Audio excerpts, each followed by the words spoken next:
Most of us live as if there will always be more time. Not because we are foolish, because we have to. If we thought about death every second, we could not function.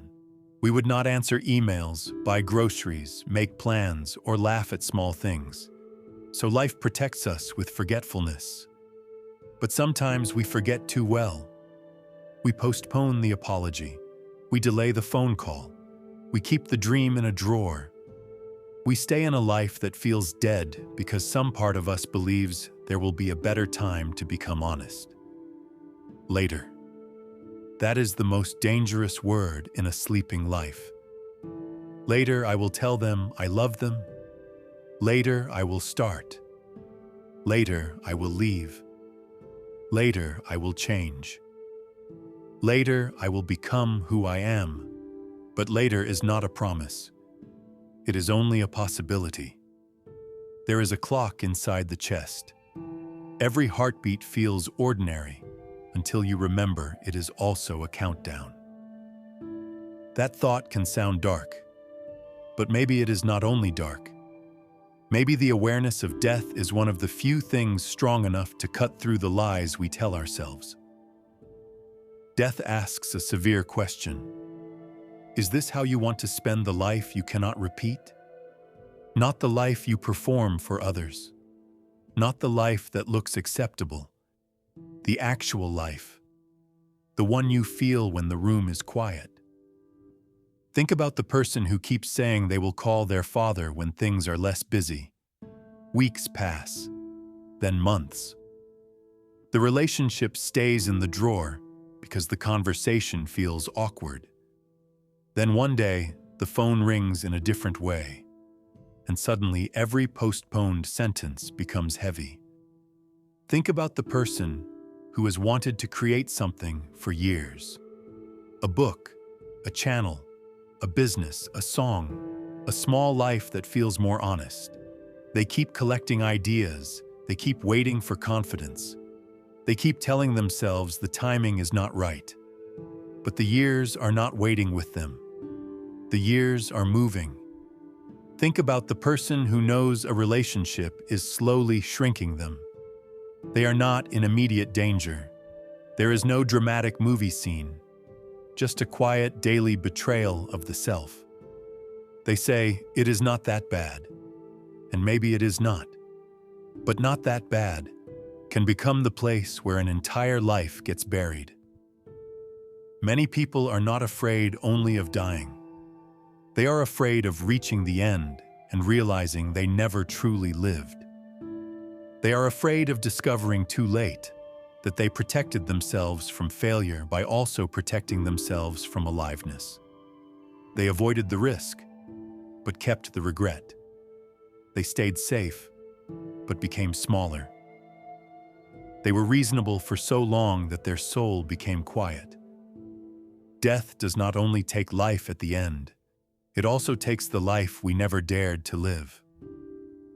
Every year spent pretending not to know the truth has a cost. Every dream delayed indefinitely becomes a kind of grief. Every love unspoken becomes a ghost that follows us. This does not mean we should panic. Panic is not wisdom. You do not need to quit your job tomorrow, confess everything dramatically, or burn your life down in the name of authenticity. Sometimes that is just chaos wearing a spiritual costume. But you do need honesty. There may be one conversation you already know you need to have. One habit you already know is stealing your life. One relationship where silence has become self-betrayal. One dream that keeps returning, not because it is easy, but because it is still asking something from you. Death makes these things clearer. When we remember life is finite, many false emergencies become smaller. The opinion of a stranger becomes smaller. The need to impress people you do not respect becomes smaller. The fear of looking foolish becomes smaller. But some things become larger. Love becomes larger. Time becomes larger. Integrity becomes larger. the question of who you are becoming becomes larger. A person who remembers death does not necessarily become sad. Sometimes they become precise. They stop giving their best years to what is hollow. They stop treating every notification like a command. They stop confusing being busy with being alive. They stop wasting their deepest energy on people who would not sit beside them in a real storm. They understand that every choice is also a spending of life.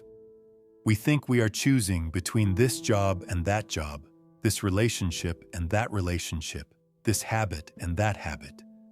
But underneath, we are choosing what our limited days will become. The calendar looks harmless until you realize it is your life broken into boxes. And every box will be filled with something. Noise or meaning, fear or honesty, distraction or presence, delay or movement. There is a kind of death that happens before the body dies. It happens when a person stops listening to the part of themselves that still wants to live honestly. They keep breathing. They keep functioning. They may even be praised for being responsible. But inside, something has gone quiet. Not because life defeated them all at once, because they postponed themselves piece by piece. One day they stopped writing. One day they stopped calling. One day they stopped asking what mattered. One day they accepted a version of life they did not respect. Then years passed. This is why remembering death can be merciful. It can return urgency to what love made important. It can wake us from the trance of endless postponement. Maybe you do not need a new life. Maybe you need one honest act before the day ends. Send the message. Make the appointment. Open the notebook. Take the walk. Admit the truth. Apologize. Begin badly. Let the first step be imperfect. A meaningful life is not built by people who had certainty. It is built by people who understood that time was passing anyway. So they moved. Not because they were fearless, because the cost of never moving became greater than the fear. One day, every one of us will run out of ordinary mornings. The coffee, the traffic, the small frustrations, the familiar face, the body we complain about, the room we take for granted. One day, all of it will be unreachable. This is not meant to crush you. It is meant to return you to your life, to the people you love, to the work that still matters, to the truth you have been postponing. Death is the clock that makes life honest. Maybe the question is not whether the clock frightens us. Maybe the question is whether we will let it wake us up. Please put in the comments. What would you stop postponing if you truly remembered time is limited?